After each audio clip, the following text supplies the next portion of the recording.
Hey friends, this is Jordan with O & Co Games. My team of 3, Ray, Noah, and myself are making a pixel platformer that is centered around satisfying levels of difficulty and compelling characters in a consciously crafted story. The game is called Tethergeist, and welcome to our devlog. Throughout our development process of Tethergeist, we've gotten a lot of feedback. From its inception in GMT KJAM 2021 all the way to today, most of that feedback has honestly just been in the form of praise. People seem to really like our unique mechanics, artistic style, the soundtrack, and the challenging yet satisfying level designs. It's been extremely encouraging to us as we build out our dream game. Now, all of this praise has come in the form of comments on our YouTube videos, feedback from members of our Discord community, and questionnaires we've given people during our playtesting sessions. Of course, some of the feedback has been negative, but it's overwhelming how much of it is positive. Seriously, like hundreds of reviews praising our game. And that begs the question, is it too good to be true? Well, maybe.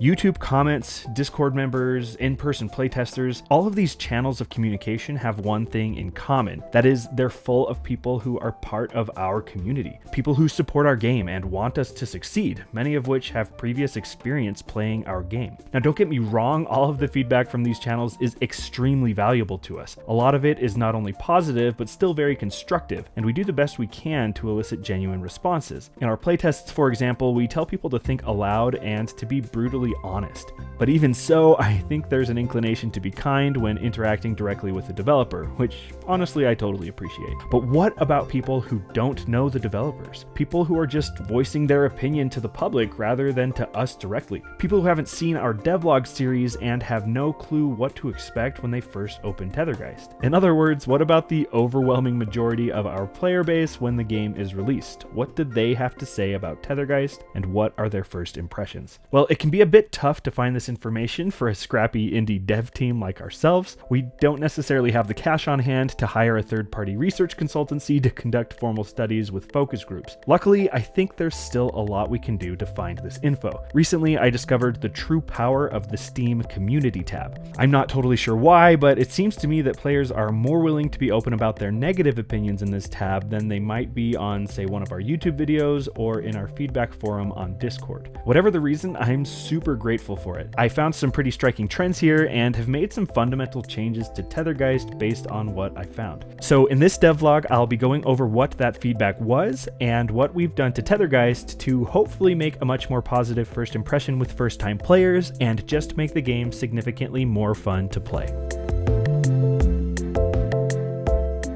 So let's talk about the Steam community tab for Tethergeist. There are several comments in here from players giving their feedback on how the game felt and what their first impressions were. As I was reading through these, I started to see some patterns, so I opened up a Google Sheet, made a row for each comment, and flagged each comment with categories that were common in this thread. Of the 15 comments I looked at, for example, 8 of them brought up that May, the main character, felt too fast or too slippery. One user even used the word clunky, which brought pain to my soul. Don't worry, I'll survive. In one way or another, these comments were all basically saying something to the degree of, I kept slipping off the ledges because the character was hard to control. As someone who has scrutinized the player movement as much as I have, this was a big deal to me. There's no denying it's an issue if over half of the comments brought this up, unsolicited, in an open-ended comment thread where I wasn't even asking for feedback. It's funny, I even brought this up with some of the members of my Discord community, including the current world record speedrunner, and they were all like, oh yeah, it was super hard to control at first. We've just practiced. This is news to me. I've spent so much time with this game that I've just gotten used to the run speed. To me, May feels perfectly controllable, but to a first-time player, she feels touchy and difficult to rein in, which is honestly a terrible feeling. I do not want players' first impressions of this game to be that the character is hard to control. First impressions matter a lot, especially when it comes to the commercial success of a video game. We need to nail those first 20 minutes of gameplay. Players need to be having fun right off the bat, enjoying the game right out of the gate. because that first impression establishes expectations. It informs how players are going to judge the rest of the game, and in turn if they're inclined to recommend it to their friends. Now, there were a couple of other things I noticed in the comments thread that stood out to me. 6 of the reviews talked about rejoin momentum being bad. That is, when rejoining with the spirit, they felt it was difficult to actually predict where May was going to land, which is another aspect of that slippery, uncontrollable feeling we're trying to mitigate in our game's mechanics. And the last last trend I noticed was that despite some of these negative patterns, there was still a lot of praise in here as well, which was really good to see. Nearly everyone said they enjoyed the game anyway, despite feeling that the controls were sometimes rough. Tons of people said they loved the music, which as the game's composer, I was really grateful to hear. And the artwork was continually brought up as a very strong point. People love how Tethergeist looks. So huge props to Noah and Ray on their continual magical work on the visuals of this game.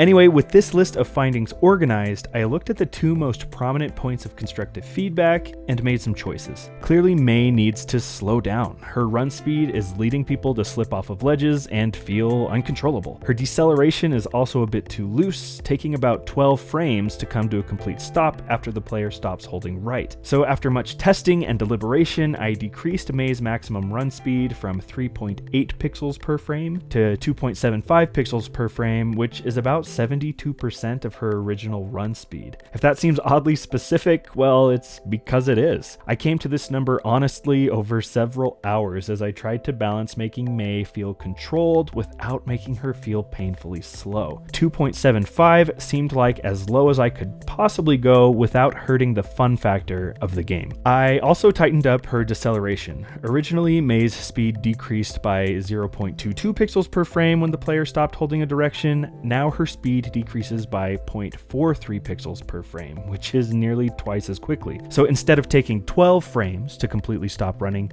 she now takes 6 frames to stop running. Now you might be saying, whoa, why not make her stop running immediately? Well, believe it or not, just about every commercially successful platformer has deceleration frames. If the player is too rigid, it makes the game feel clunky. Having a moment for the player to start slowing down helps make them feel more organic, and it adds to a premium feel for the game. Deceleration is an intentional design decision that actually makes the game feel better to play. My issue was that the deceleration was a bit too slippery, and it was making the game feel less responsive, harder to control. It's a balancing act for sure. I also tweaked some of the other variables like the amount of deceleration and acceleration that's applied when May is in the air versus on the ground, and of course I dug into the spirit to make it feel more responsive. I don't want to get into all of the details, but suffice it to say it's been a lot of tweaking and refinement. Now, these are changes that I don't make lightly. I know there are going to be several people in my community who are going to have to adjust to the changes, particularly people who are speedrunning the game and have to manage the leaderboards. Some of these folks have already spent over 200 hours playing Tethergeist. I myself wasn't sure I liked the slower run speed at first after having spent literally years with the game at a higher run speed. But after playing for about 30 minutes, I've gotten used to the new slower run speed, and it honestly feels notably more controllable and responsive, which I think is going to matter a lot for the majority of the people who are going to be playing Tethergeist when we release it. Again, we've just really got to nail that first impression. Now, these changes are all fine and dandy, but without playtesting them, it's hard to really know if my changes are actually going to solve the problem. And here's the real tricky part. I have to test the game with people who have never seen Tethergeist in their life. I've used local farmers markets in the past to get new strangers for playtesting, but I'm currently too late to register a booth this year. Luckily, I have friends and family in the area who are completely new to the game, and I've actually been able to test these new physics with a couple of people already. We're also getting really close to releasing our official demo on Steam, not just the playtestable build we currently have, so it seems likely we'll see a lot more feedback in the Steam community tab when that happens. But hopefully this time around, we'll see less comments about the game feeling slippery and more comments that the character feels responsive and easy to control.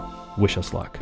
Anyway, that's about all I've got for now. Hopefully this helps show you how deeply we care about getting our game to feel just right, and the lengths we're willing to go to in order to achieve that vision. It's hard hearing that players were still struggling to control May, even after all we've done to make her not feel that way. But I'm grateful to have found the insight now when I can address it while we're still in the development process. If Tethergeist looks like a game you'd like to play, and you're interested in following our progress, we'd sure be happy to have you subscribe here on our YouTube channel. And if you're feeling it, you can head over to Steam and wishlist it. We also have a Discord server where you can chat with us directly and our community as we continue to develop our dream game. All of the links you'll need are in the description below. Thank you so much for watching, and I will catch you next time.